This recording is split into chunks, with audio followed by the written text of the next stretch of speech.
Welcome to Naresh Academy UPSC, APPSC, Group 1 and 2 Related Daily Current Affairs March 18, 2024 prelims practice and previous ప్రశ్నలు సమగ్ర విశ్లేషణ తెలుగులో. Question number 1 చట్ట వ్యతిరేక కార్యకలాపాల నిరోధక చట్టం యూపీ 2019 సవరణ సందర్భంలో కింది ప్రకటనలను పరిగణించండి. 1. ఇది వ్యక్తులు మరియు సంస్థలను తీవ్రవాదులుగా పేర్కొనడానికి అనుమతిస్తుంది. ఇది ఉగ్రవాద సంబంధిత కార్యకలాపాలను దర్యాప్తు చేయడం, విచారించడం మరియు ఆపడం సులభతరం చేస్తుంది. 2. అణు తీవ్రవాద చట్టాల అణిచివేత కోసం అంతర్జాతీయ సమావేశం 2005 కూడా సవరణ ద్వారా 2వ షెడ్యూల్లో చేర్చబడింది. 3. నేషనల్ ఇన్వెస్టిగేషన్ ఏజెన్సీ ఎన్ఐఏ యొక్క డైరెక్టర్ జనరల్కు కూడా బిల్లు అధికారం ఇస్తుంది. ఈ కేసును ఏజెన్సీ దర్యాప్తు చేస్తున్నప్పుడు ఆస్తి స్వాధీనం లేదా అటాచ్మెంట్ను ఆమోదించవచ్చు. 4. ఇది కేసులను దర్యాప్తు చేయడానికి ఇన్స్పెక్టర్ లేదా అంతకంటే ఎక్కువ స్థాయి ఎన్ఐఏ అధికారులకు అధికారం ఇస్తుంది. కింది వాటిలో సరైనవి ఏవి? 1 మరియు 4 మాత్రమే. 2 మరియు 3 మాత్రమే. 3 1, 2 మరియు 4 మాత్రమే. 4 అన్నీ సరైనవే. సమాధానం 4. చట్టవిరుద్ధమైన చర్యల నిరోధక చట్టం యూపీఏ సవరణ చట్టం 2019. వ్యక్తులను తీవ్రవాదులుగా పేర్కొనడం. ఉగ్రవాద చర్యలకు పాల్పడే వ్యక్తులను గుర్తించే అధికారం ప్రభుత్వానికి ఉంది. గతంలో కేవలం సంస్థలను మాత్రమే ఉగ్రవాద సంస్థలుగా పేర్కొనేవారు. ఎన్ఐఏ అనుమతితో ఆస్తి స్వాధీనం. ఉగ్రవాదానికి సంబంధించిన ఆస్తులను స్వాధీనం చేసుకోవడానికి దర్యాప్తు అధికారికి డైరెక్టర్ జనరల్ ఆఫ్ పోలీస్ నుండి ముందస్తు అనుమతి అవసరం. ఉగ్రవాద కార్యకలాపాలతో ముడిపడి ఉన్న ఆస్తుల స్వాధీనంపై పర్యవేక్షణ మరియు నియంత్రణను నిర్ధారిస్తుంది. తీవ్రవాద చర్యల నిర్వచనం. యూపీ సవరణ చట్టం 2019 సమగ్ర నిర్వచనాన్ని అందిస్తుంది. టెర్రరిస్ట్ బాంబులను అణచివేయడానికి సమావేశం, బందీలను తీసుకోవడానికి వ్యతిరేకంగా సమావేశం మరియు అణు ఉగ్రవాద చర్యలను అణిచివేసేందుకు అంతర్జాతీయ సమావేశం వంటి 9 జాబితా చేయబడిన ఒప్పందాల ద్వారా కవర్ చేయబడిన చర్యలను కలిగి ఉంటుంది. అంతర్జాతీయ తీవ్రవాద కార్యకలాపాలను చుట్టుముట్టేందుకు విస్తరించిన నిర్వచనం. హోం వ్యవహారాల మంత్రిత్వ శాఖ ఎంచే శనివారం Jammu Kashmir People's Freedom League మరియు వేర్పాటువాద సమ్మేళనం హురియత్ కాన్ఫరెన్స్తో సంబంధం ఉన్న జమ్మూ అండ్ కాశ్మీర్ పీపుల్స్ లీగ్లోని అన్ని వర్గాలను చట్టవిరుద్ధం కార్యకలాపాల నిరోధక చట్టం యూపీఏ కింద నిషేధించింది. జైల్లో ఉన్న ఉగ్రవాద నిందితుడు యాసిన్ మాలిక్ నేతృత్వంలోని Jammu Kashmir liberation front JKLF పై నిషేధాన్ని మరో 5 ఏళ్లపాటు పొడిగించారు.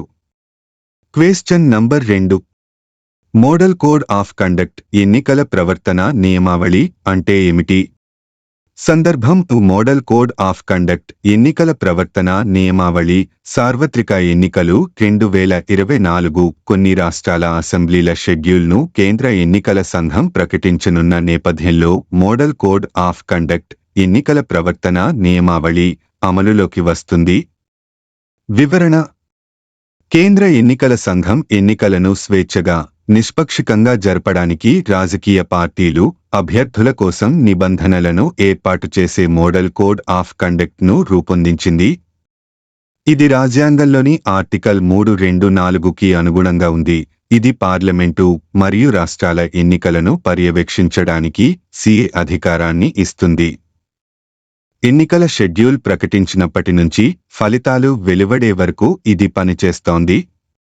ఇది చట్టం ద్వారా అమలు చేయబడదు, కానీ ప్రజాప్రాతినిధ్య చట్టం 1951 మొదలైనవి కొన్ని నిబంధనలు విగ్రహాలలోని సంబంధిత నిబంధనల ద్వారా అమలు చేయబడతాయి. మోడల్ కోడ్ ఆఫ్ కండక్ట్ను 1968 నుంచి 69 వరకు మధ్యంతర ఎన్నికల సమయంలో కనీస ప్రవర్తన నియమావళి పేరుతో భారత ఎన్నికల సంఘం తొలిసారిగా జారీ చేసింది. 1979, 1982, 1991, 2013లో కోడ్ మరింత సవరించబడింది. 1979లో ఎన్నికల సంఘం రాజకీయ పార్టీల సమావేశంలో అధికారంలో ఉన్న పార్టీల ప్రవర్తనను పర్యవేక్షించే విభాగాన్ని జతచేసింది. పార్లమెంటరీ ప్యానెల్ 2013లో ఎన్సీసీకి చట్టపరమైన మద్దతును మంజూరు చేయాలని సిఫార్సు చేసింది. మాజీ చీఫ్ ఎలక్షన్ కమిషనర్ ఎస్వై ఖురైషీ తన పదవీకాలంలో ఎన్సీసీ చట్టబద్ధత కోసం ఎంతో కృషి చేశారు. ఎన్సీసీ ఉల్లంఘించే రాజకీయ నాయకులపై కఠినమైన చట్టపరమైన చర్యలు తీసుకోవాలని సూచించారు. ఎన్నికల తేదీ ప్రకటించిన తర్వాత నుంచి ఫలితాలు వెలువడే వరకు దేశవ్యాప్తంగా మోడల్ కోడ్ ఆఫ్ కండక్ట్ అమలులో ఉంటుంది.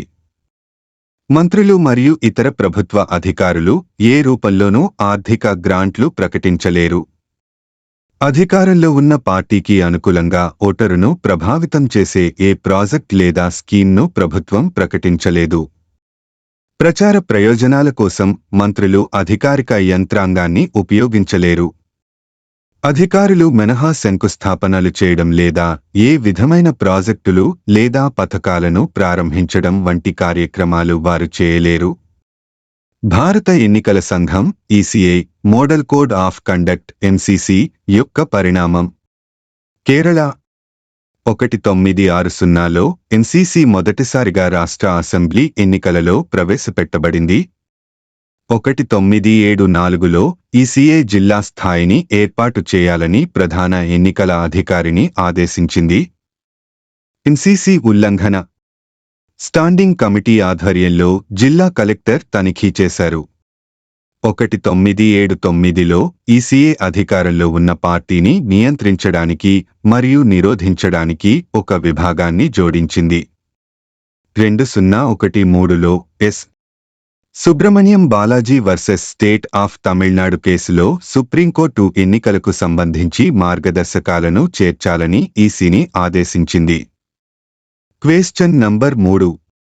భారతదేశంలో 18వ లోక్సభ ఎన్నికలు షెడ్యూల్ ప్రకటన గురించి తెలపండి. వివరణ. దశలు మరియు షెడ్యూల్. ఏప్రిల్ 19, ఏప్రిల్ 26, మే 7, మే 13, మే 20, మే 25, జూన్ 1 తేదీల్లో 7 దశల్లో పోలింగ్ జరగనుంది. ముఖ్యంగా బీహార్, పశ్చిమ బెంగాల్ మరియు ఉత్తరప్రదేశ్ మొత్తం 7 దశల్లో ఓటింగ్ జరగనుంది. జూన్ 4న ఓట్ల లెక్కింపు జరగనుంది. ఏకకాలంలో అసెంబ్లీ ఎన్నికలు.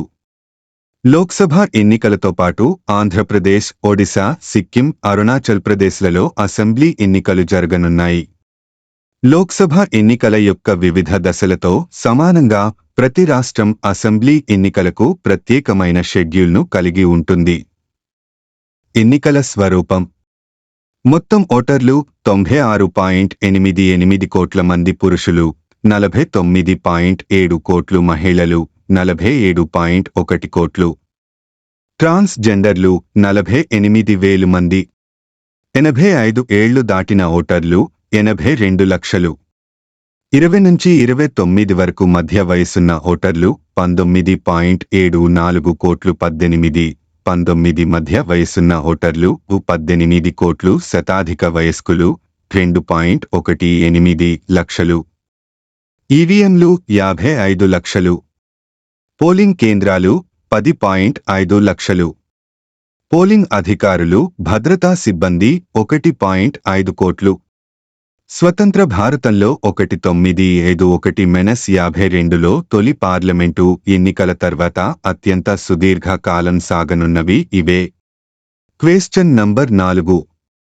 పేటెంట్ సవరణ రూల్స్ 2024 గురించి తెలపండి. వివరణ.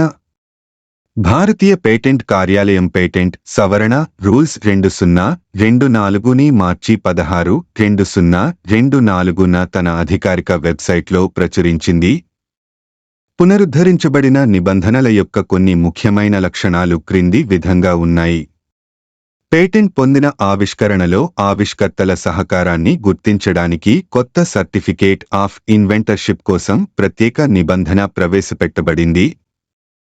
సెక్షన్ 31 కింద గ్రేస్ పీరియడ్ ప్రయోజనాలను క్లెయిమ్ చేసే నిబంధన కొత్త ఫారంను చేర్చడం ద్వారా క్రమబద్ధీకరించబడింది. అంటే ఫారం 31. ఫారం 8లో విదేశీ దరఖాస్తు దాఖలు వివరాలను అందించడానికి కాల పరిమితి దరఖాస్తు దాఖలు చేసిన తేదీ నుండి 6 నెలల నుండి మొదటి పరీక్ష నివేదికను జారీ చేసిన తేదీ నుండి 3 నెలలకు మార్చబడింది. సాంకేతిక పరిజ్ఞానం యొక్క వేగవంతమైన వేగాన్ని పరిగణనలోకి తీసుకుంటే పరీక్ష కోసం అభ్యర్థనను దాఖలు చేయడానికి సమయం పరిమితిని 48 నెలల నుండి 31 నెలలకు దరఖాస్తు ప్రాధాన్యత తేదీ నుండి లేదా దరఖాస్తు దాఖలు చేసిన తేదీ నుండి ఏది ముందుగా ఉంటే అది తగ్గించబడింది. కాల పరిమితిని పొడిగించడానికి మరియు దాఖలు చేయడంలో జాప్యాన్ని క్షమించే నిబంధన మరింత సరళీకృతం చేయబడింది మరియు ఆచరణలో సులభతరం చేయడానికి మరింత స్పష్టంగా చేయబడింది. ఇప్పుడు నిర్దేశిత పద్ధతిలో అభ్యర్థన ద్వారా ఏదైనా చర్య ప్రొసీడింగ్ చేయడానికి సమయం ఎన్నిసార్లు అయినా 6 నెలల వరకు పొడిగించబడవచ్చు. కనీసం 4 సంవత్సరాల కాలానికి ఎలక్ట్రానిక్ మోడ్ ద్వారా ముందస్తుగా చెల్లించినట్లయితే రెన్యూవల్ రుసుము 10% తగ్గించబడింది. ఫారం 27లో పేటెంట్ల పనికి సంబంధించిన స్టేట్మెంట్లను ఫైల్ చేసే ఫ్రీక్వెన్సీ ఆర్థిక సంవత్సరంలో ఒకసారి నుండి ప్రతి 3 ఆర్థిక సంవత్సరాలకు ఒకసారి తగ్గించబడింది. ఇంకా నిర్ణీత పద్ధతిలో అభ్యర్థనపై 3 నెలల వరకు అటువంటి స్టేట్మెంట్ను దాఖలు చేయడంలో జాప్యాన్ని క్షమించే నిబంధన చేర్చబడింది. దేశంలో మేధో సంపత్తి పర్యావరణ వ్యవస్థ మరియు పరిపాలనను మెరుగుపరచడానికి ప్రభుత్వం చేపట్టిన కార్యక్రమాలు. పేటెంట్లు. ప్రతి 6 నిమిషాలకు ఒక టెక్నాలజీ భారతదేశంలో ఐపి రక్షణను కోరుతోంది.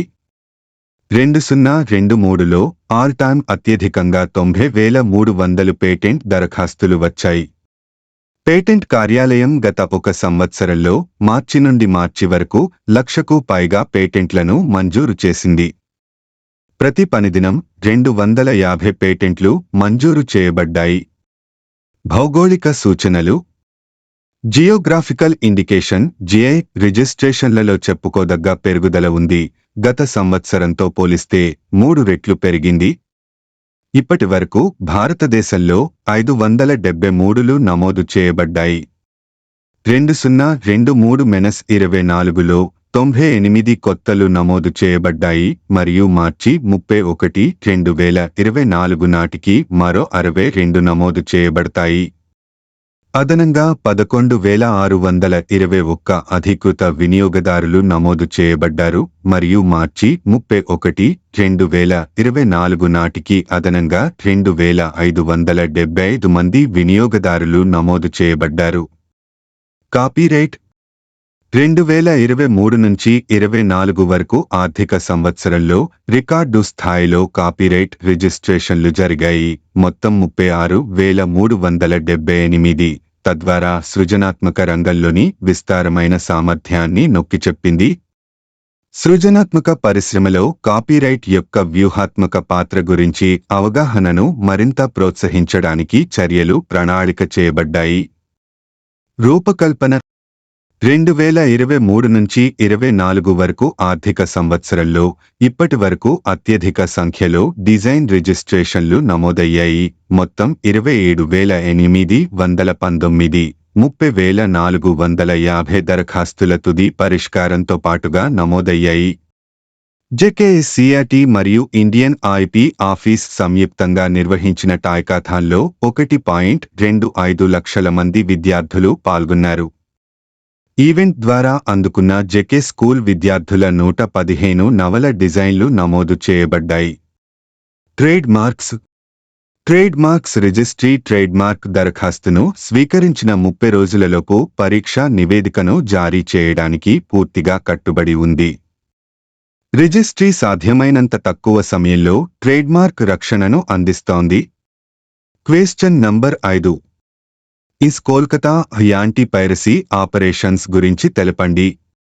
సందర్భం అరేబియా సముద్రంలో మోహరించిన భారత నావికాదళానికి చెందిన ఇన్స్ కోల్కతా మార్చి 16, 2024న ఎంవి రియన్ అనే పైరేట్ షిప్ను అడ్డగించింది. సోమాలియా సముద్రపు దొంగలు ఈ ప్రాంతం గుండా ప్రయాణిస్తున్న ఓడలను హైజాక్ చేయడానికి ప్రయత్నించిన డిజైన్లను అడ్డుకుంది. సోమాలియా సముద్రపు దొంగల చేతిలో హైజాకు గురైన వాణిజ్య నౌక ఎంవి రియన్ను భారత నౌకాదళం ఓ సాహసోపేత ఆపరేషన్ విడిపించింది. ఈ క్రమంలో అరేబియా సముద్రంలో దాదాపు 40 గంటల పాటు సాహసోపేత ఆపరేషన్ సాగింది. ఇందులో భాగంగా వాయుసేనకు చెందిన C-17 విమానం నుంచి సాయుధ బోట్లు, మెరైన్ కమాండోలను సముద్రంలో జారవిడిచింది. మాల్టాలో నమోదైన రియన్ నౌకను సముద్రపు దొంగలు గతేడాది డిసెంబరులో హైజాక్ చేశారు.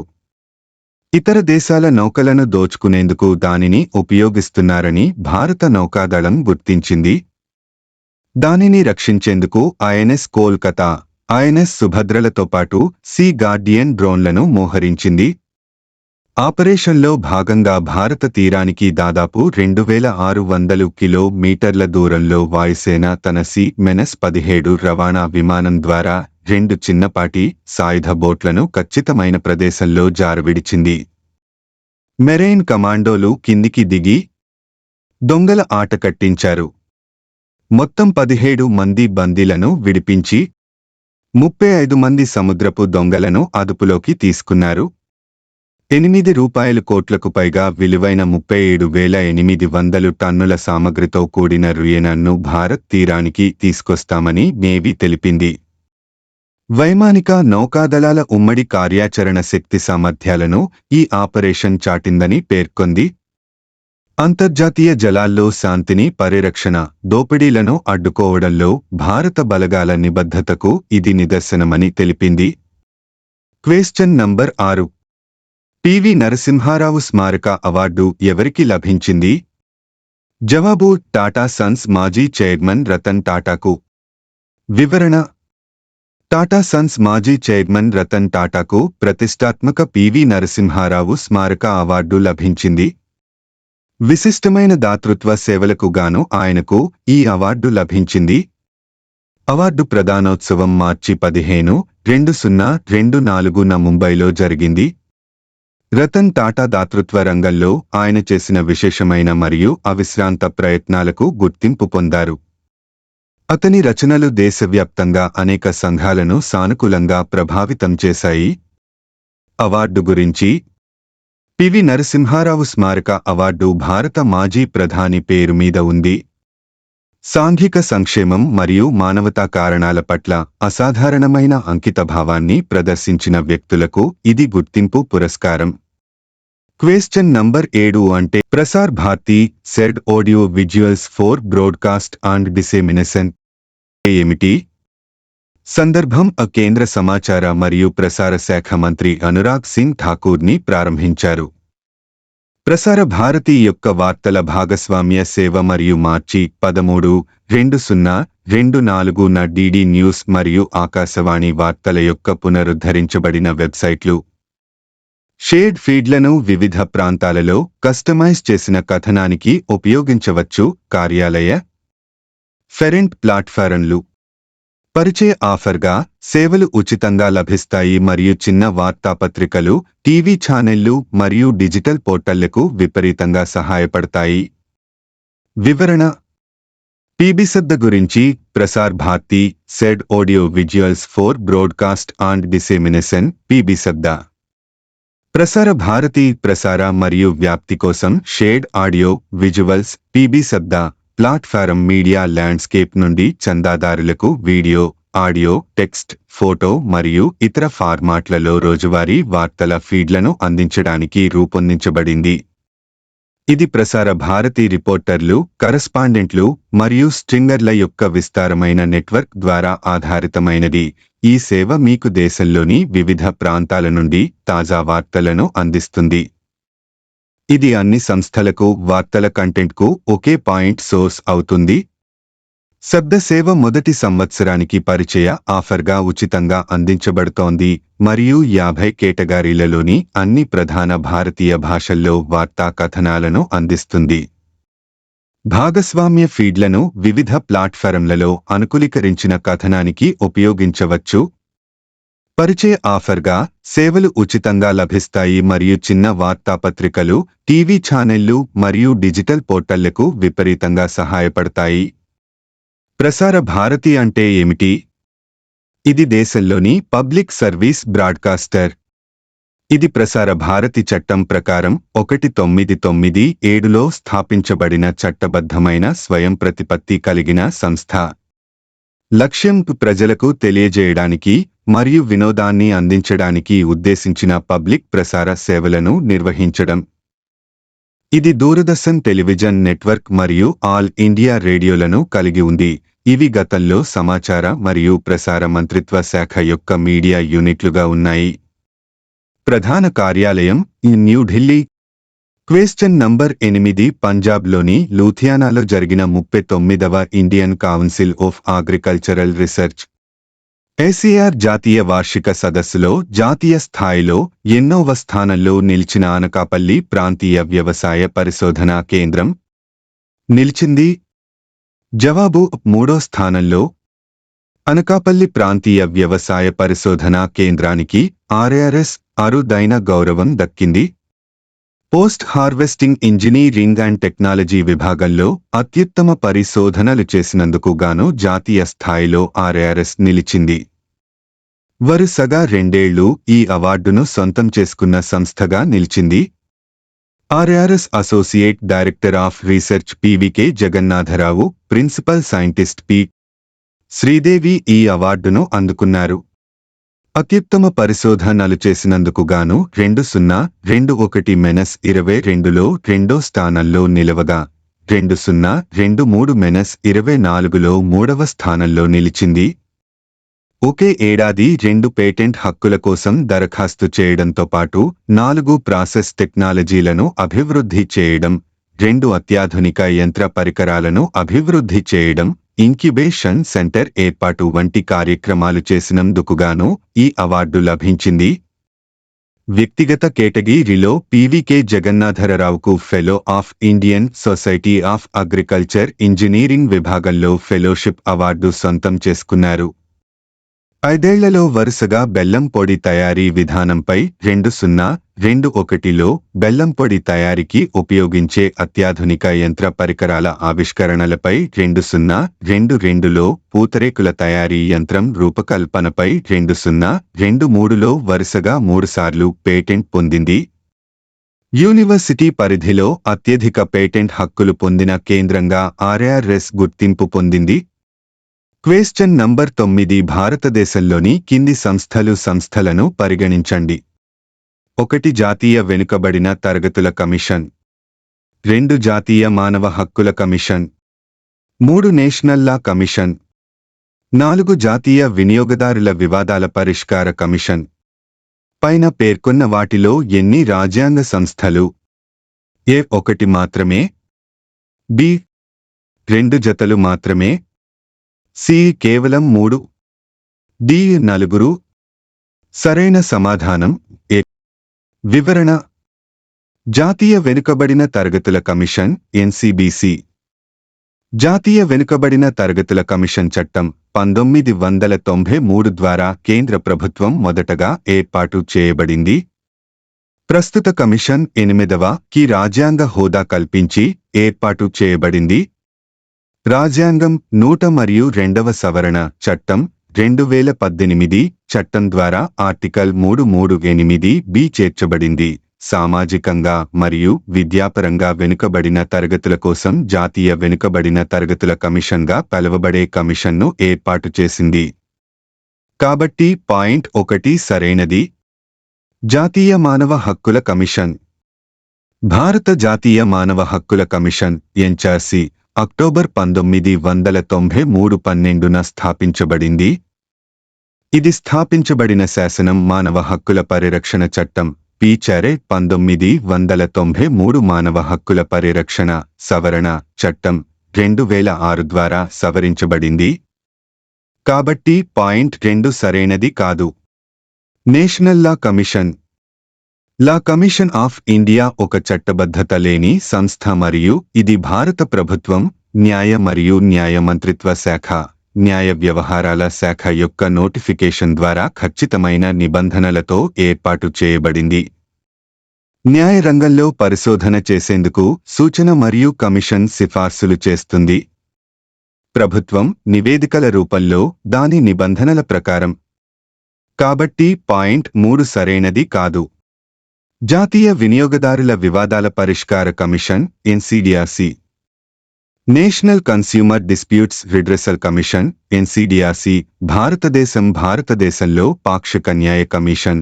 ఇది 1986 వినియోగదారుల రక్షణ చట్టం ప్రకారం 1988లో ఏర్పాటు చేయబడింది. దీని అధిపతి కార్యాలయం న్యూఢిల్లీలో ఉంది. కాబట్టి పాయింట్ 4 సరైనది కాదు. కాబట్టి ఎంపిక ఆ సరైన సమాధానం. క్వశ్చన్ నంబర్ 10 అశోకుని శాసనాలను సంబంధించి సరైన వాక్యాలు గుర్తించండి. అప్పస్క్ జిఆర్యుపి 1 2023. 1 అవిబ్రహ్మి ఖరోస్థి గ్రీక్ అరమేక్ లిపులలో ఉన్నవి.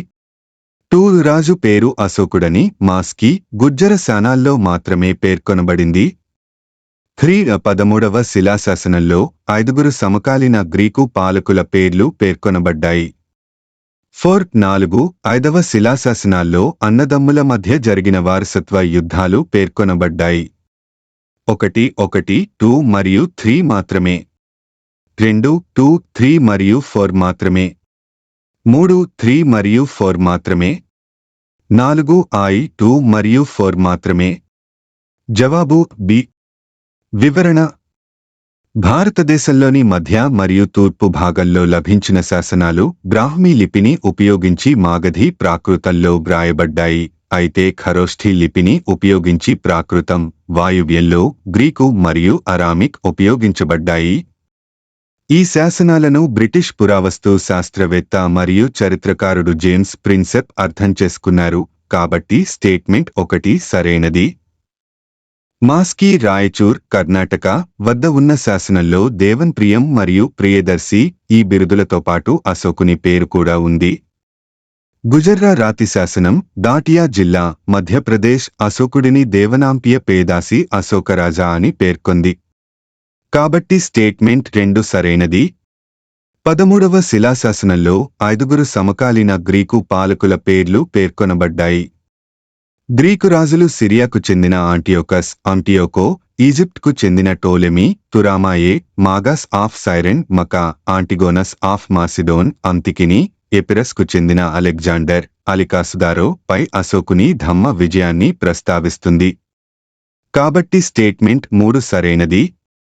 4 5వ శిలాశాసనాల్లో అన్నదమ్ముల మధ్య జరిగిన వారసత్వ యుద్ధాలు పేర్కొనబడ్డాయి. కాదు. 4 శిలాశాసనాల్లో ధమ్మఘోష, ధమ్మం ధర్మం, భేరీ ఘోష, యుద్ధ శబ్దం పై విజయం సాధించింది. అశోకరాజు తన విధులకు అత్యధిక ప్రాధాన్యతనిచ్చాడు. 5వ శిలాశాసనాల్లో ధమ్మమహామాతృల గురించి, బానిసలను సరిగా చూసుకోవడం గురించి మాట్లాడుతుంది. ప్రత్యేక అధికారుల కేడర్ ధమ్మఘోషను నియమించారు మరియు రాజ్యంలో ధమ్మాన్ని వ్యాప్తి చేసే బాధ్యతను అప్పగించారు. కాబట్టి స్టేట్మెంట్ 4 తప్పు. Thank you for watching this video. Please subscribe my YouTube channel @Naresh Academy 5509. Have a nice day.